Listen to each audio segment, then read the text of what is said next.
CALGB and fire, why didn't they show the same results? I'm not sure whether they don't show the same results. If you put all three studies together, CALGB, Fire 3 and PEAK, we can see that in all studies there is by numbers a small benefit for response rate favoring cetuximab or panitumumab. That in all three studies we observe exactly the same progression-free survival, and that we observe in all studies a small or huge survival benefit favoring the EGF receptor antibody.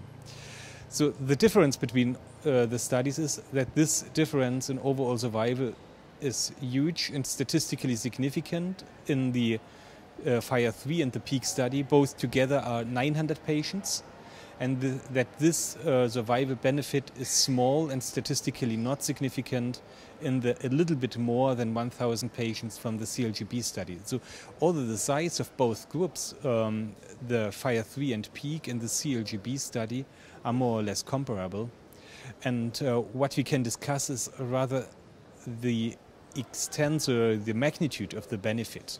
And if we summarize all three studies, we have a survival benefit that is statistically significant.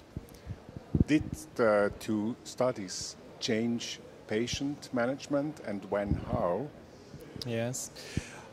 I think the Fire 3 and the PEAK study already changed patient management. The question, at least in Europe, the question is whether the CALGB study can or will make a difference. But as I already explained, what we are observing is not to give an antibody or not to give it, but to choose between two antibodies that are in the magnitude of side effects comparable. This was one surprise of all three studies, that there is not much more toxicity with the EGF receptor antibody, and that we have somewhat benefit if we use one antibody instead of the other.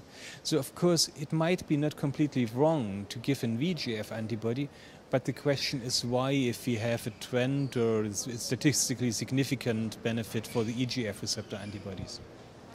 Monday, more data will be presented in a session.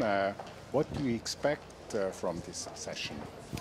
So what we all would expect is that the presentation from the extended RAS testing will show a higher benefit for the EGF receptor antibodies, as we have seen in the two smaller studies.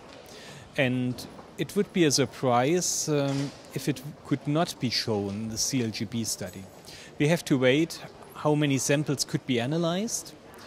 We have to wait how it translates in this study to a larger survival benefit. It would be a surprise if the survival benefit would be smaller than before.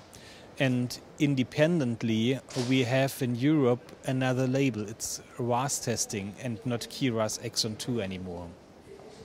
Thank you very much.